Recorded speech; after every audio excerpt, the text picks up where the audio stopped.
that, and then if you want to call us to order. All right, I will call this budget committee meeting to order at 4:05. Awesome. To my watch. And then, Jason, number 3 was to preview the budget presentation. Mm-hmm. So since Felicia's kind of running through some prints, we can tackle that. Okay. And what I was hoping to do was to just take feedback from the budget committee on changes, updates, other things that you would like to see in this presentation. So This is what you're kind of going to present in August. this is what we'll do in August. Yep. And so, Craig, what you guys have to do is adopt it's your guys' job to adopt the budget. Felicia and I will put it all together. And so I don't know if you've seen this presentation before, but we've done it for a couple of years now. It's meant to be, initially it was very much meant to be public facing and like informative for our public to understand school finance a little bit, but I also think it works well in the budget committee as we have new people. Karan's not here, but that's fine. And what it's turned into though, my first year, went to some superintendent trainings, and Great Falls Public Schools has this like 500-page budget book that's really awesome. Like, it's got a lot of history, every adopted budget, every levy that's ever passed, but to make something like that just from scratch is really difficult. What this is turning into is essentially like the closest thing we have to the budget book, and it's kind of turning into like a nice little historical record of what we've adopted. And so maybe I'll just go through it real quick and see if we need this anymore. I think as we get more experience on the board, it might not be as necessary to go through. But Craig, what this one did was kind of talk about like the school itself. And this is the most recent update that we have from OPI on where we get our money. 40% comes from the state, about 30% comes from the local taxes that you guys levy out, and then there's some county funding that comes in. That's mainly retirement money, some local non-tax stuff, and then the federal dollars, funds about 20% schools to get you to 100. And I'll share it out with all you guys. Really, what we have the authority over is, or that you guys have the authority over, is those local property taxes on that fund. And we have what are called voted levy funds, right, which is our building reserve that we just passed, that we put that to the voters. Hey, we want, $60,000 from the high school, $60,000 from the elementary district, and the voters say yes or no to allowing us to be taxed. Examples of those include the general fund, building reserve is what we just had, school safety levy, or a tech levy.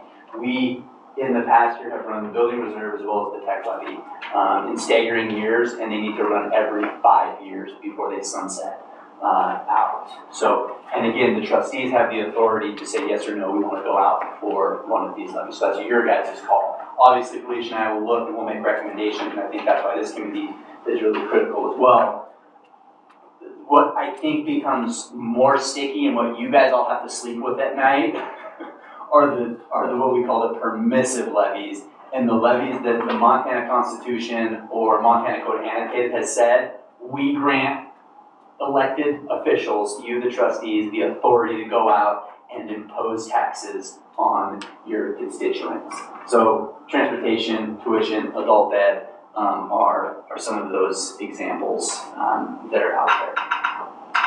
And then this goes through a little bit of the history. We did this kind of first year that 1972 Constitution, it says that we have to provide a basic system of free quality public education.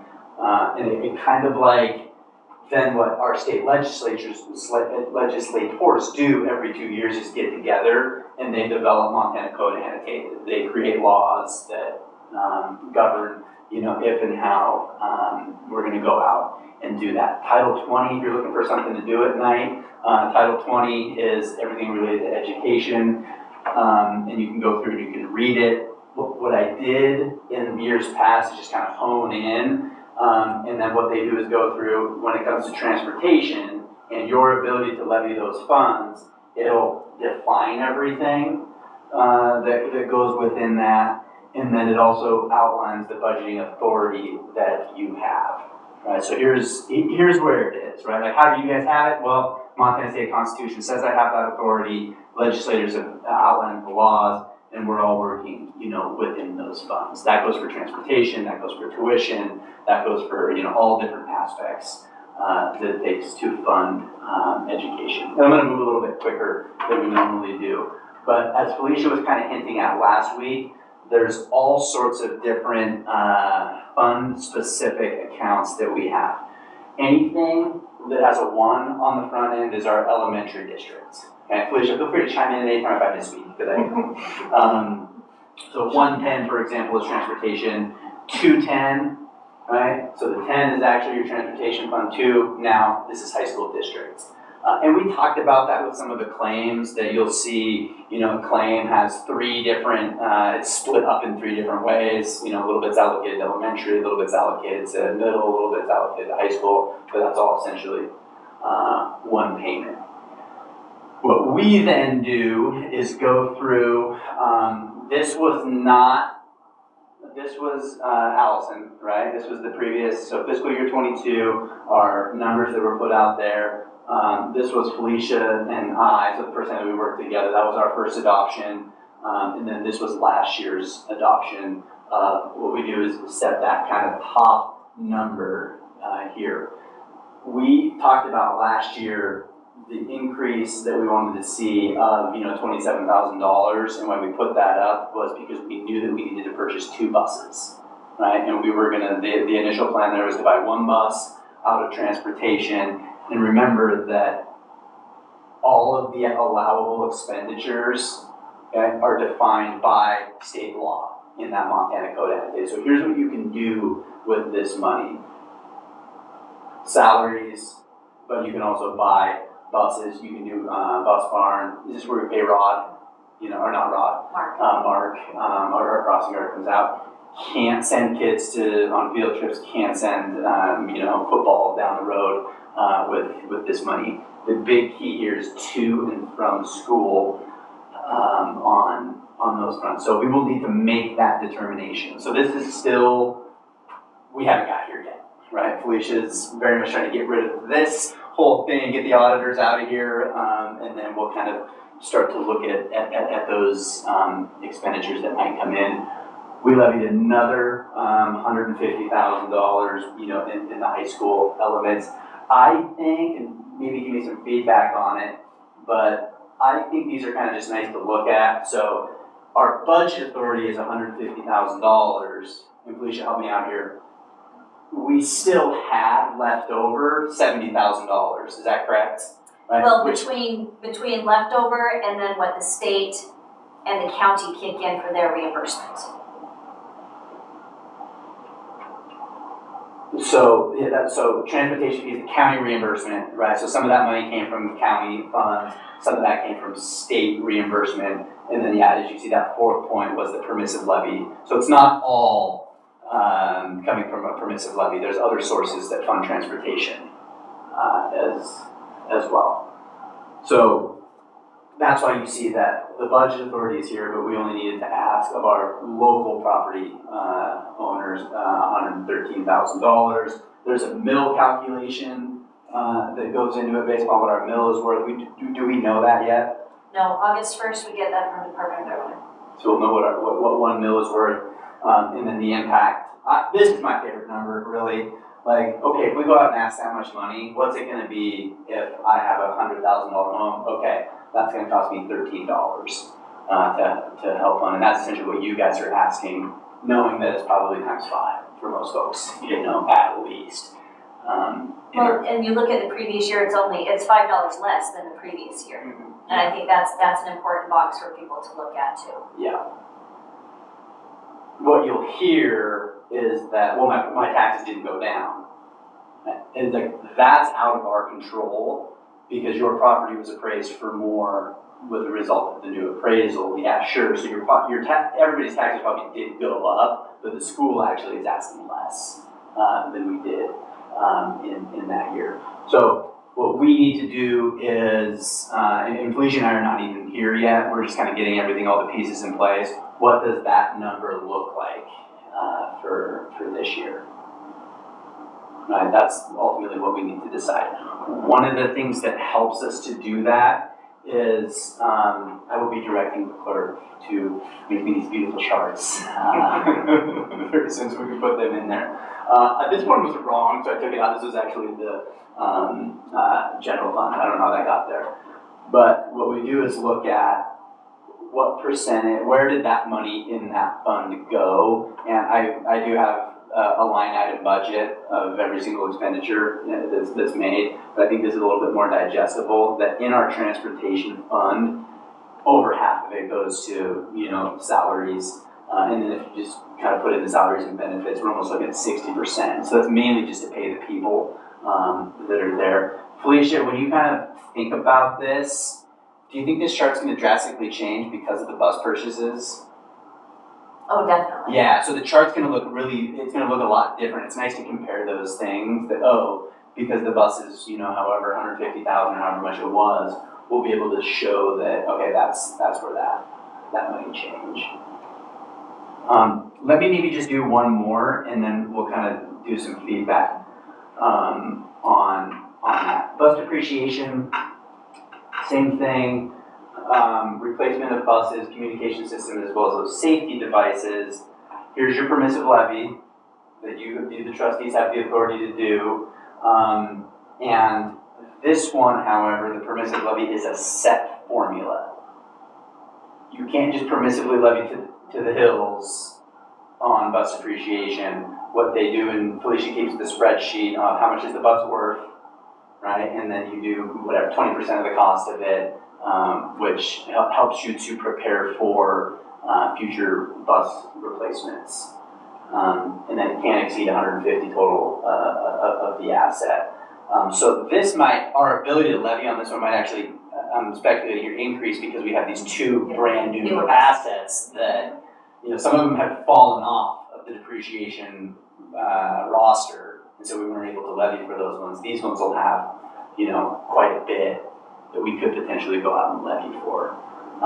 But again, certain allowable expenses cannot do what costs us probably the most for buses, those ordinary day-to-day maintenances that Sam's, got going on.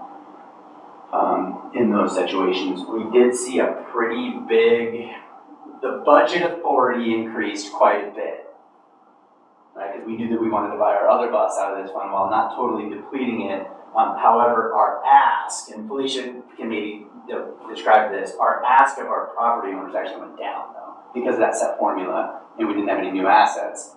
Well, And we still had money there. And that decreases, if we still have cash left over in that fund, so for the last 2 years, we have not used bus depreciation to buy a bus.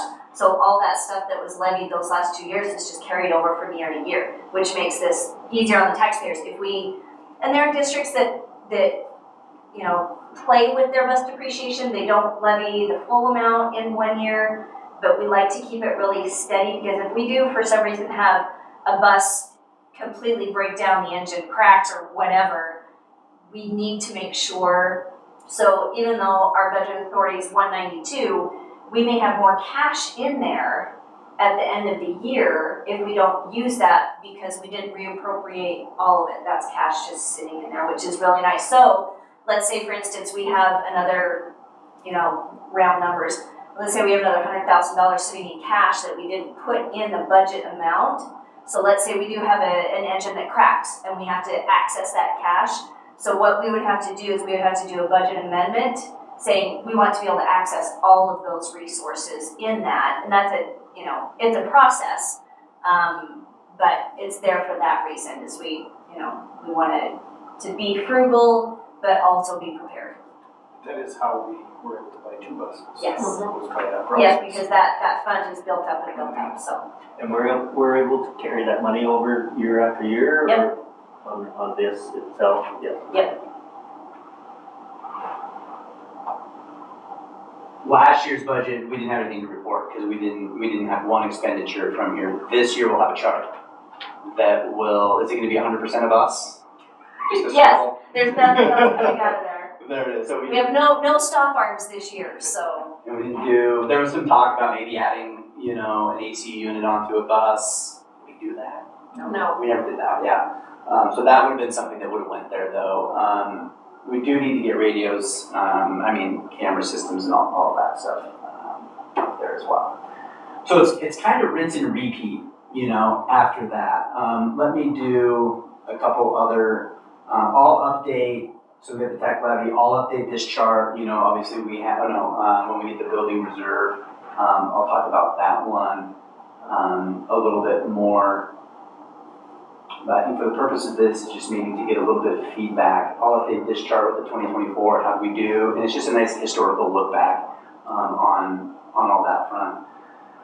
I think that the general fund is one to kind of talk about, because we do have the power to go out and levy for the general fund, and this is dollars that can really go to anything. However, state law also requires you to ask at least a minimum.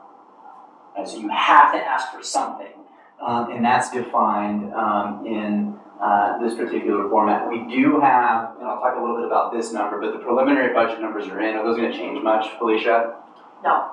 Okay, so we do have, we are predicting from an elementary standpoint, what is that, $25,000 increase, which is a little bit concerning, right? Because when you look at the past, we had we had an $85,000 increase year over year, and then a $130,000 increase here, and this is what the state says we have to set it at. So we didn't increase to the extent that we wanted to, which is concerning. And that's based upon A and B.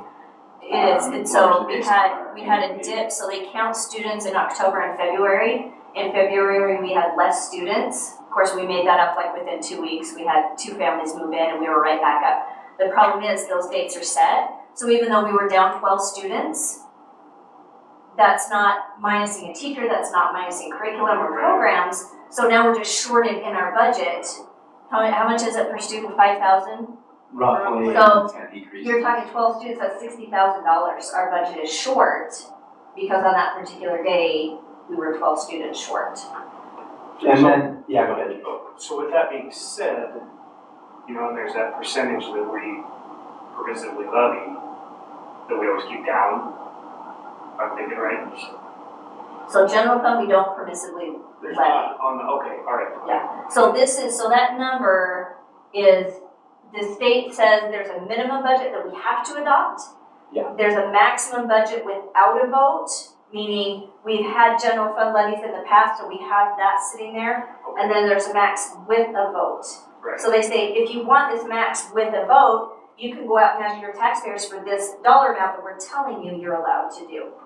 So, Which is this chart here, and I'll get into that because I think that is really informative. I just want to talk about that high school number too. So we saw a $44,000 increase in our high school general fund number. So between the two, we're looking at, 44,000 plus the 25. So we're looking at what, an increase of 60,000 or 70? It was 80. Yeah. Right, so this is something to keep an eye on that's out of our control, right? Especially as we continue to have to add elementary teacher. We didn't have to do it this year, right? And this was the discussion that we had upon maybe we shouldn't hire the business teacher, right now, because we're not necessarily seeing the increase that we thought we were going to do. Let's move Mr. Counter out of the middle school, get a little bit more efficient as opposed to adding that another elementary teacher then, because an average teacher costs us $45,000, right? And so let's pump the brakes a little bit just to see what this looks like. We also have other factors like ESSER money kind of sunsetting out. Now, I think I put this in some weekly updates. Around the county, though, Robert saw a decrease. Right, so the number that they could ask for their general fund went down. Fromberg saw a decrease in this as well, so we were very happy not to see a decrease. Red Lodge saw about the same percentage that we did, so we're kind of tracking along those lines. The charts are the same when it comes to the general fund expenditures. We're looking at 90% that in 21-22, we're looking at, 86% salaries and benefits. Right, so when you take 90% of your general fund and you put it towards salaries and benefits, there's not a lot of other, there's not a lot of frivolous spending that's going on that we have, a ton of room to play with. 82 in the high school, 89 last year. What Felicia was talking about was, and this is, I think, really good information, the base budget, okay, so those are the two numbers from last year. At a minimum, the trustees have no local control over this. You have to levy this money from your constituents, right? And that is what the state determines is the minimum dollar amount that it will take to educate kids in Joliet. Then they provide you with a little bit of flexibility here, that if you want, you can go a little bit above and beyond that. That's what I was talking Yeah. about. Exactly. Yeah, you can go a little bit above and beyond that, up to a cap. And those numbers are all set, that without going to a vote, you could ask that of your constituents. Do we usually? As long as I've been in Joliet, I don't know as long as you've been here, that's the budget that we set. Okay, that's what I thought. And I don't know there's probably some districts that don't do that, right? I think as you talk to superintendents, that's pretty much the accepted. We have the authority, we can do that. This isn't gonna cut it, right, when it comes to providing a high quality experience. There's then an additional level of funding authority that you can go out, and this is what you see, did Roberts run the general fund levy this year? Yeah, this is what Roberts is trying to do. We're here, we wanna be here, and we wanna let our constituents decide that. They didn't have great luck with it. I think Fromberg did the same thing, right, to try to get it up to that. I don't think in here I have my charts, I wish I did. Jason, do you remember, so I have the data from Red Lodge, from Fromberg, from us, about so if this is 100%, the most that you could ask, Red Lodge is running 99, 98%. That every 2 years or every 3 years, what they do up there is run a small little levy, right? It ends up costing people $3, $4, $5, but it keeps it up there. We, unfortunately, have got it, we're down a little bit, so we're running about 90% of what we possibly could. So that ask becomes much bigger, and the impact is there. But you could decide, oh, maybe we just want to ask for, 100,000 or something like that. That's up to the trustees. Yeah, we can adjust that however we want. Don't have to ask for the whole shebang, on that front. So that, we'll look at everything, we'll line item, to the greatest extent that we can. But as long as I've been here, I think go out and get the max that you can. And then we kind of go through some other stuff. I'll have to make another column here. These are funds that supplement the budget that are beyond that.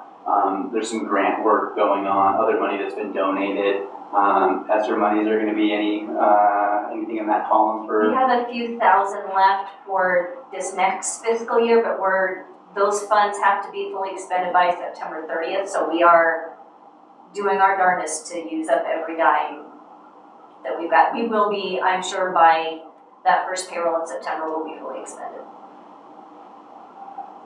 Can I get you to pop back to that one real quick when you bring some movies done? Just for thinking. Remember that these are last year's numbers. Yeah, the 24 numbers. Yeah.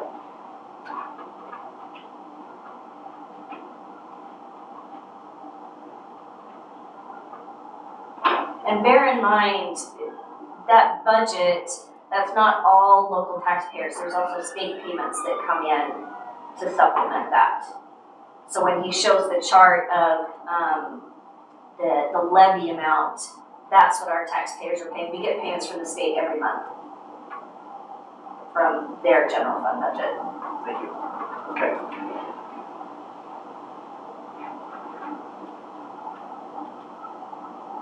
So this kind of encapsulates everything that I think, yeah, what Felicia was just saying, correct me if I'm wrong, Felicia, but we adopted a $5.4 million budget, largely inflated to a great extent because of the building reserve, or the bus depreciation budget that we put in there, I believe. But yeah, the tax liability on 5.4 was actually only 1.6. Yeah. If you lived in, for both our districts. So not, whatever the budget is set at isn't necessarily what we're levying in taxes. So this is the number that we really need to look at, I think, because there was cash reserves that are applied and we expanded our budget authority on that. So this number right here, I think, is total impact to $100,000. That's what we're, I think, most concerned about, is making sure we're keeping that manageable. We did a $23, decrease that by 20, and our the percentage of the ask actually went down. And we've had good luck with doing that. Again, nobody saw tax relief. Well, and it's important for people to understand, when they get a tax bill, it's not just school. It's all the county road maintenance, it's all the county retirement, all of that is in there. And the nice thing now is they split out on your tax bill, and every school fund is on. Yes, and I think that's actually working in our favor, right? That people can kind of break all that stuff out and see what's there. So that's what I got, and that's what we did. And then this is kind of just an election look back. That Joliet, and I think this speaks to Justin's point that he was trying to make. I think that when I look at the history of how often the trustees here have ran and went out and asked for money, it's not a lot, right? It is not a lot that we had a 7-year run where we went through and didn't ask anything. The general fund to ask there was good, but I think there was probably some communication. We don't need to necessarily get into it, but hey, we're going to go for the bond to build the gym, then we're going to pump the brakes and not continue to hit you guys. And then this would be, the last 13 years going back. I did update it. So our last general fund levy was in 2011, and that's why you're seeing us kind of get outpaced on what we could be asking for, and now we're running about 90% of what we could. And then this is, I think, new thinking in 2017, tech levy, building reserve, tech building to stagger those. And as far as I could tell, and I need to say that those have passed, I couldn't find in our research the last time that we failed a levy. Melvin had said one, The I don't know bond, if it was maybe? the 2011 or the 2002, that one of them did, or no, the bond The did. bond The failed. bond didn't pass the first time. Yeah, that's what it was. Yeah, That's so what we it was. just didn't go back. Otherwise, it would say failed on Alright. there. And then we were having this discussion last year because we were kind of in the throes of facilities planning and do we want to go out for the bond. So this was a possible, how do we want to do that? We all decided that, yep, let's go for the building reserve. And then I think as we look to the future, those are the decisions that, the board needs to be considering is do we want to do a bond? Do we ever want to do a general fund levy to get that number up? So when you talk to some people, maybe they say ask for 50% of the max that you could. When we did those early calculations, that ended up being about $20 on $100,000, and then maybe in 3-4 years' time you ask for the other 50%, then you're up to where you need to be. That's long term, and if you can get it to 98, 99, it becomes much easier to keep it up because then the asks are less than $5. Right? I think the hard part is being the first board that wants to, if you guys want to do that, or if you just want to, be run it how we are. That's your guys' decision. So that's what I intend to do. What else do you think we need to see? What do you think the people are wanting to see? And it doesn't have to be this. I like this document just as the historical thing, but we could very much do something different. The one thing I like about it is it's kind of a refresher course. Mm-hmm. Along those because especially for people in the community that want to keep track of that stuff, and even some of us that, you see stuff out there, you're like, oh yeah, that's right, that's how it works. I don't know, I've always liked the layout if you did it that way. What Greg thought of it. No, I like it, yeah. Okay. Thank you, yes. What do you think, Tom? Oh, yeah, cause like you said, you think, oh, yeah. Where you pick out one new thing almost every time. And it's a great refresher. I mean, like what I would do is I would kind of go with that, and if there's something changed a little bit that you guys, Alicia, feel should be brought more to more attention or something. Perfect. Okay, so Felicia will get working on the chart. After the auditors. Well, what do you think, Alicia? You're a big part of that. I've seen several budget presentations. In fact, we had at our NASBO conference, we had the clerk from Whitefish do a whole presentation on budget presentations and how to, and hers, I looked at You hers never and I'm told me like, that. because I didn't like it. Oh, you didn't like it? I didn't like it. I was just like, that, and maybe it's just because this is what I'm used to, but it seemed a little cumbersome. Okay. And I think because we've done it as a slideshow, it's very, and the graphics are very simple, there's not a lot, there's not data overload, which I think a lot of districts tend to do when they're doing a budget because, you know, we want to justify, this is, you know, this is how we're spending your money, this is blah, blah, blah, blah, blah, and I think just the simple, I love the pie charts because it's a very clear, oh, that's where the money goes, instead of this line item, you know, 80-page document. Yeah, and we do have that, right? And so it's 62 pages long, and so for example, what you might see in a line item budget presentation would be, so here's an example, teacher salaries. As of, what's the date on this one? As of June 30, you know, in the elementary, we had allocated $617,542 to teacher salaries. Right. I agree with Felicia that I think that the spreadsheet, okay, 90% of this goes here. I think it helps to serve the purpose for the adoption standpoint, but it gets into subs, for example.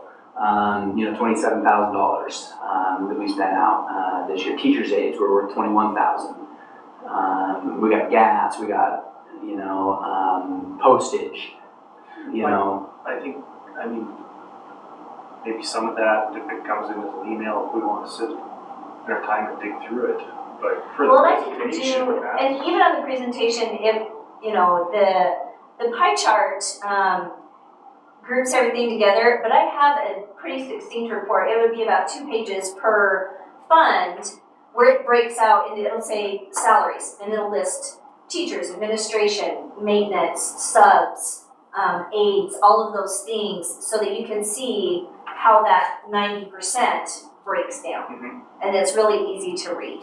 So it's one of my That favorites. might be it. Yeah. That's one of my favorites because then you can say, you know, especially this last year where we had so many long-term subs because of medical issues and different things, that was a big part of our budget. Mhm. You know, we're still paying the teacher salary, but on top of that, we're paying this long-term sub, which they make more than a regular sub because they're in the classroom, they're grading, they're doing discipline, they're, you know, potentially lesson planning, all those kinds of things. Which is really hard to budget for, right? Like, you just Oh, don't know if people are gonna be sick or gone or something, so it's nice, you We didn't know know. we'd need 4 long-term subs this year. No, I like that though, Felicia. Just get that like in an email or something that can look at. Yeah, If there's something that Well, stands and out. it's, and maybe I'll just start putting that in the board packet, just as a breakdown, because it can do, I can do it by month, and then I can do a cumulative, how we are sitting in the year. And that's kind of, I do it a little bit in that budget projection spreadsheet. It breaks it out, but it's still only salaries, it doesn't break down individualized categories. So that might be something to add to the board packet, a little more information, but still easy to digest. That's a good thing. fiscal year end, Fiscal year end, so that's this one. books have potentially closed. They're not fully closed until the auditors come and check everything. But at this point in time, these are the transfers that I have done. Last month we talked about that transfer fund authority. This is what that means. is that I can take, so if we just take this first one that says recode from Title II to IEFA. So Title II is a grant that we utilize that comes from the state. And the IEF is Indian Education for All, which is a payment we get from the state every single month. And last year's legislature decided that they are requiring that money to be fully expended with that particular coding that identifies it as Indian Education for All. So Clark and I kind of went back through, obviously you can see it's not a lot of money. When it comes to it, it's about $4,000. But we took that money that we typically pay, it's our curriculum. We pay to an outside agency to develop our curriculum. And they include all the Indian Ed for all that kind of stuff. And then also teachers have lesson plans that they have to submit that fits in that category. Yeah, so the state is, there was I think some recent efforts at the past legislative session to track Indian Education for All money to a greater extent. And what we're able to do is find, I think, a pretty specific allocation. Teachers submitted some lesson plans, okay, they taught this for a week, and you can do some formulaic stuff, and it falls within that. They hadn't been as particular with their Indian Education for All money up until recently, so we've got to track that. And a lot, like bigger districts, they have a curriculum director. So the curriculum director's salary is coded to Indian Ed for All because they're doing all that. We're a little different. So this first column shows the fund that it was initially allocated to. So when you guys look at the claims, this was the fund it originally came out of. The second column is the fund that it was moved to. So that expenditure was moved from 115, the grant fund, to 101, which is the general fund. It was $2,800. So that third column is the amount. That last column shows the JV number that is associated with that transfer. So now that we've explained that, how the process works. So the second one is our aid salaries. So we try to utilize, because we have such a high cost in our special education department and we have to hire one-on-one aides, we are allowed to permissibly levy for those extra costs. Well, as you can see, those extra costs cost more than we can levy for. So what was originally billed to the tuition fund now has to be billed to general fund. So $30,000 of aid salaries, we weren't able to levy all of that, so that $30,000 had to come out of the general fund. So that's what that is. The little tiny ones underneath. So I did the initial one. This is why I hate work comp, because our work comp bill, when I submitted the payroll, it came up as us owing a little bit more than what the payroll system had pulled. So that's what those two little tiny numbers are, is I had to go back in after, because with state fund, I can't get in until after technically our books close. So it's a little trickier. Well, you weren't on very much.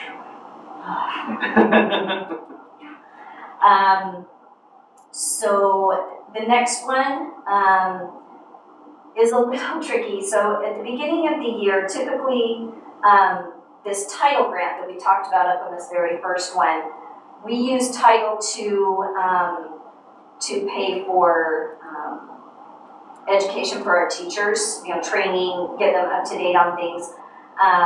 And instead, OPI requested that we use our Title II money, all of our Title II money, as a recruitment retention tool, which we did, but obviously it didn't cover all of the teachers' salary. So once that Title II money ran out, that salary was coded to the general fund. At the end of the year, we still had money in our REAP grant. I'm sorry, this is so boring. This is really good. REAP is a federal small schools grant that we get every year. Clark does all the work to get those funds for us. And we still had money left over in our REAP, which you can only use REAP money on title type expenditures. So there's a Title I program, a Title II, and a Title IV. If it fits within those parameters, you can use the REAP money for that. So because we ran out of Title II money, we were able to code this to our REAP grant and take that pressure off of the general fund for that. The next one is spending down our ESSER III funds. we were able to take some pressure off of the general fund and, from our, transformational learning fund. We initially had coded some online classes to that, and we were able to recode those to have those, covered by our ESSER for our learn loss. So, hallelujah for ESSER money, but it's going away, so we're not hitting a cliff, but it'll definitely change things. Did really good though with it. Yeah, so, so that next one, recode shop teacher from general fund to transformational learning, this is our wood shop. So those 3 periods that he was allocated to teach wood shop in his prep, we were able to pay for that out of the transformational learning instead of the general fund. So it's always nice to utilize and show that we're using that grant money that we've got. And that's a big one too, relieving like $25,000 off the general fund is huge. Yeah. You know, that was a good find. So when teachers retire, if they have, they're allowed to bank 80 days of sick leave. When they retire, they're allowed to be paid out a quarter of that sick leave at their full daily rate. If they take it as retirement and apply it to their retirement, we can recode that to the retirement fund instead of paying it out of the general fund. So it doesn't happen tons, but it did happen this year with one particular. And you look at that, you know, that's almost $9,000 we've saved in our general fund by being able to do that. Felicia, can you talk about how retirement is levied? So retirement is a county-wide levy. We basically tell the county, this is what we think we're going to need. And then what they do is they take the firefighters, the sheriff's office, all the county employees, and it's a big pot of money that they levy as a county-wide levy instead of school-specific. And then what they do is every few months or so, they'll transfer money over to the school for our portion of the retirement funds. And so when we look at this fund, so 114 and 214, here's the look back. 22, we predicted 265, then 330, then 390. 180 in this is high school, 180, 180, 210. What we do is kind of look at the current composition of our staff, and we're very experience heavy right now, and so we're anticipating one of these years there to be a big draw on our retirement fund. So that's why you see that number kind of continually creep up, but that money doesn't go away. No, right? If those people don't retire and we live in Yeah, this it year. rolls into the next year. And so on that slide, even though it's 390, we don't break out the district liability because there is no district liability because it's dispersed across the Yeah, it's across the county. And another important thing is, even though we say retirement, this Fund 14 pays the employer portion of all of the FICA taxes. It pays all of the retirement, the employer portion of the retirement. So there's, for public employees retirement, teachers retirement, the employees pay a portion and then the employer pays a portion. The employer portion is higher than the employee portion.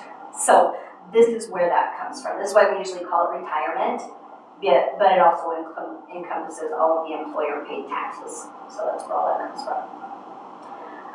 Next one, recalled building expenditures. I think I'm gonna flip this.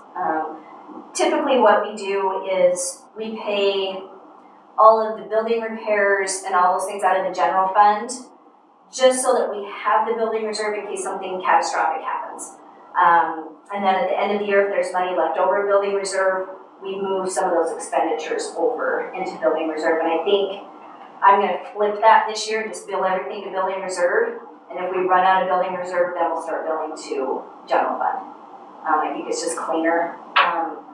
Yeah, because it is a substantial amount, so it's, you know, dang near 90 grand that was moved over. One of the things that we all need to be aware of is, so this is, that $90,000 is some voted building reserve levy that we didn't spend, but then there's also, what are the two other sources there, Felicia? So there's the voted building reserve, there's a permissive levy reserve, which the amount is set by the state, and then there's the state major maintenance aid that we get.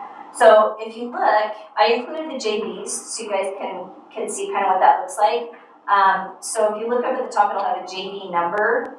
So if you look at 551, this is that recoding to the building reserve. And it shows you exactly what I mean. Professional services, this is anybody that comes in from the outside to perform work here. So if we have technicians come in to work on the HVAC, we have our guy that comes in and does our pest control, all those kinds of things that fits in that category. So basically we moved over professional services, all the repairs and maintenance, which that's, if you look at those numbers, that's the big chunk of it, which is what the building reserve is for, repairs and maintenance.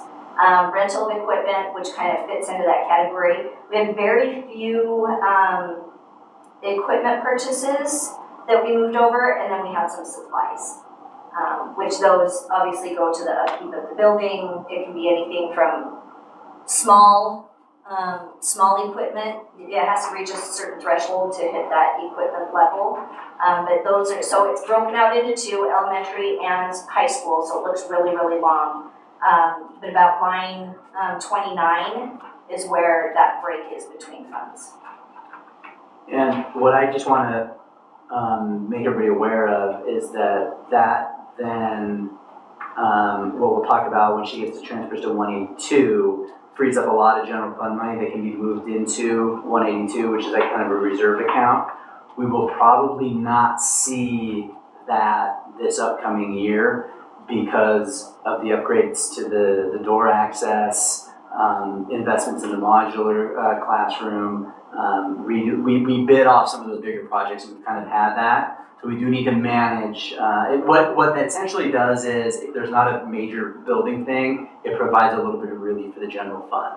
Now, most of our building reserve has already been accounted for. We've already spent it. So we gotta be careful. Right, so there will be no leaking roofs Really good. this year. So Well, that's what I wanted to say with that. Yeah. It provides a lot of flexibility for us. And so that last column on that JD, where you see 907, 906. So 907 is our permissive levy and state major maintenance. 906 is our voted levy.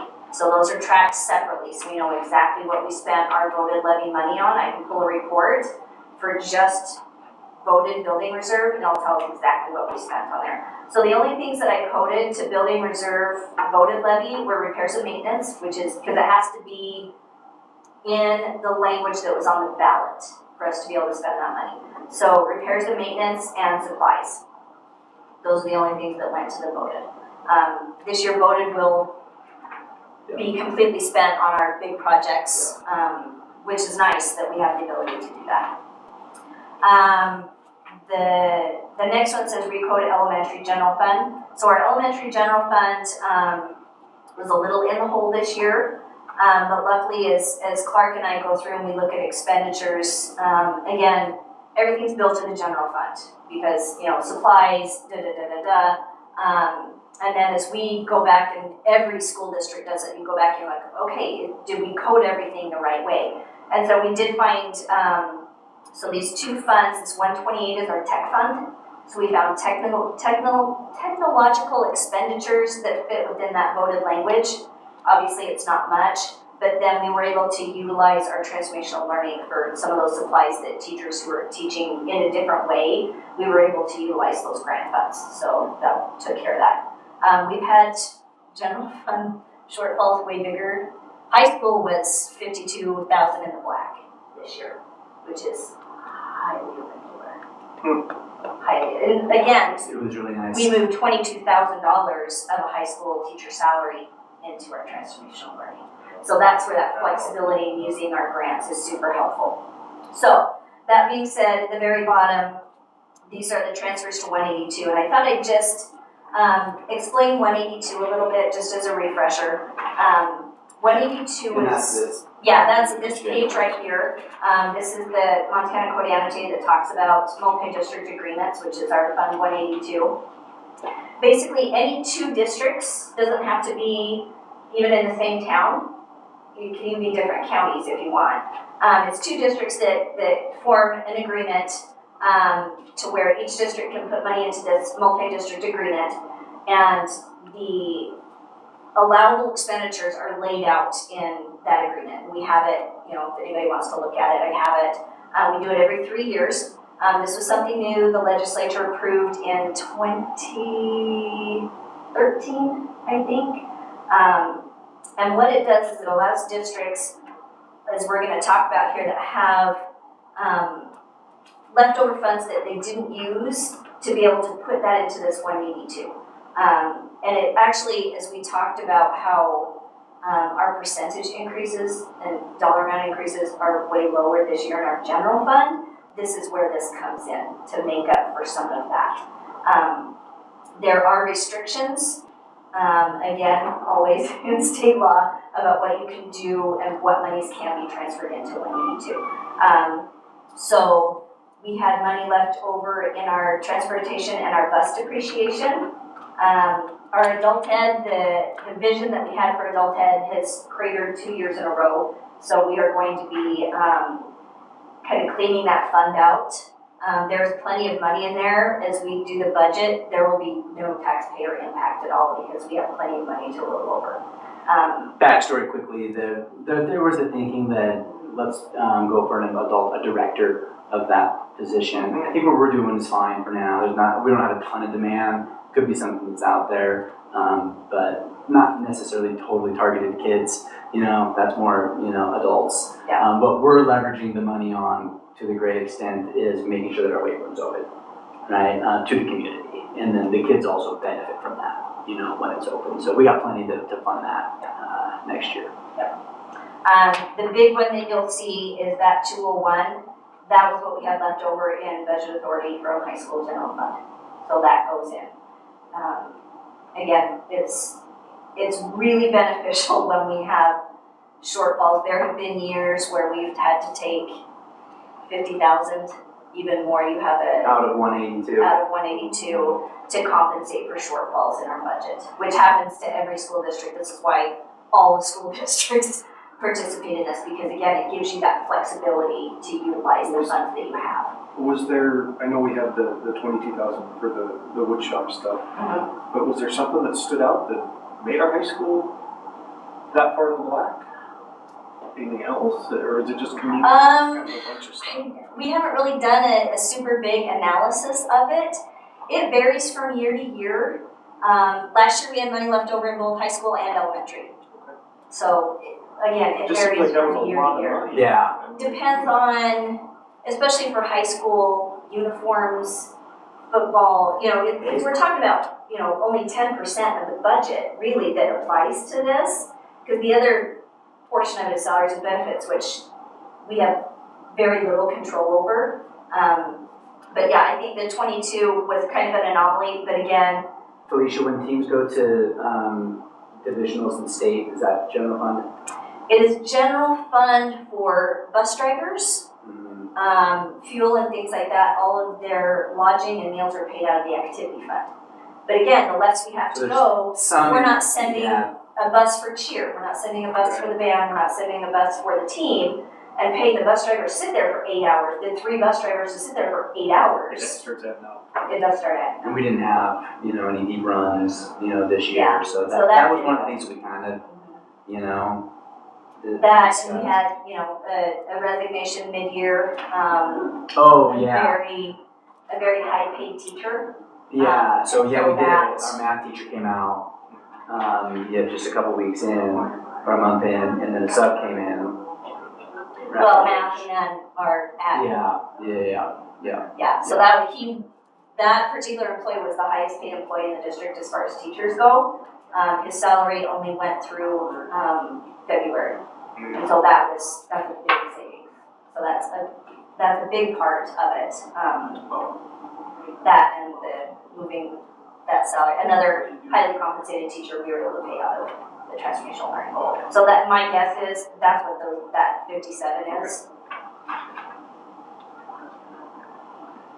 And above, where we moved that retirement, that 8,000, that was a direct benefit to the general fund. So 7,000 of this 52 came from being able to move that into retirement. and so that number at the bottom is 193,500.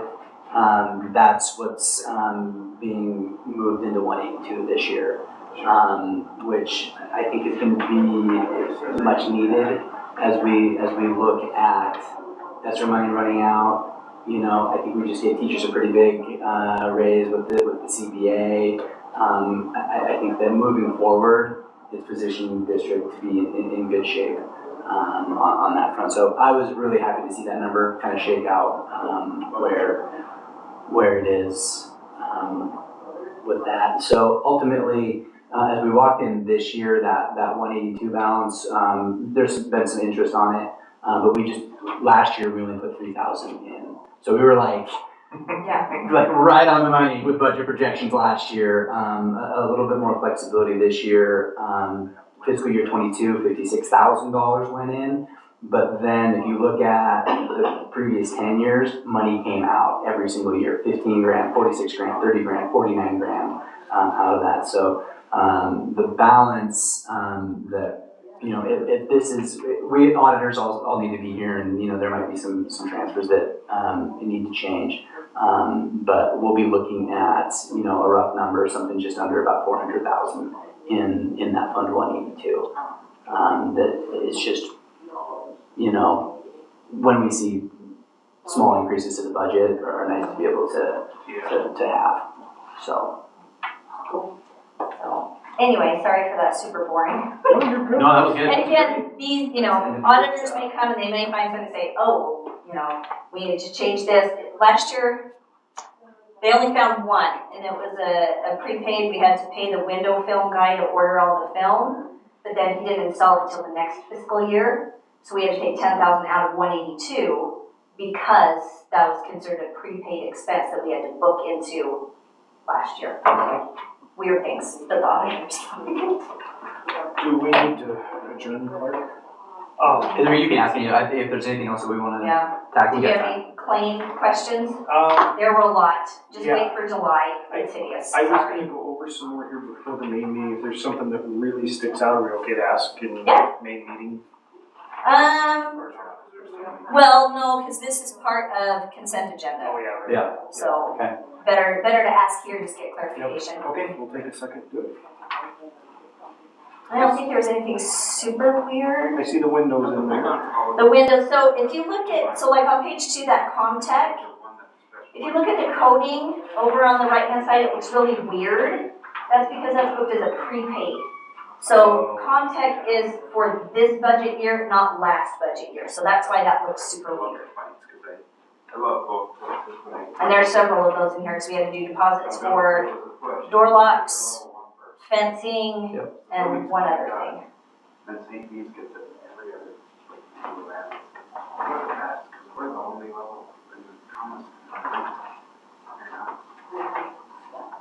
So we got bus barn cameras. That was originally gonna be put up several years ago, wasn't it? These were new ones, the other ones This was. failed or something. Okay. Cause they had them up there, Right. but these ones, were new, cause the other ones weren't working. Is that right? Yeah, this is a reinstall. Yeah, we had the ones on there. Yeah. And the great part is, those come out of the transportation, because that's a transportation facility, that can come out of that transportation fund. So repairs to the bus barn, electricity, water, sewer, Could all that be that. bus depreciation? Even, or is it just cameras on the bus? I think it's cameras on the buses themselves for bus depreciation. And that giant bill for Rimrock, you can see that's where we're utilizing our tech fund Mhm. levy. That's that 128 and 228, that's all tech fund. What's the MS Office campus? Where is it? Microsoft Office. Oh, Um, yeah. Oh, that's what it is. So as we try to regain space, so if you go in and look in Kohl's, we're gonna maintain the computer lab to some extent, right? So the computers are now like along the sides, but then now we actually have a classroom space too. So it's kind of like multi-use in this moment. And as we move the computers class down to our 8th graders, which we feel like it's much more, it just needs to be there. And we don't really want our freshmen, sophomores, and juniors having to sit through that computers class. They need the skills before that. What we did was, there's a way to get Microsoft Office programming, which is what comes out of the professional world. Yes. And everybody wants to use, and get away from the Google stuff, is that we can install it on those Chromebooks. Okay. And now they have access to it, and Ms. Bergen doesn't need to leave her classroom, she can run it all down there, so she's not gonna bring kids to the lab.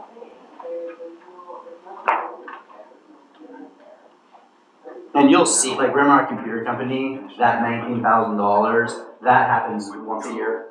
Yeah, Right. technically, Here's- usually at the end of the year, this is what we have to replace for next year.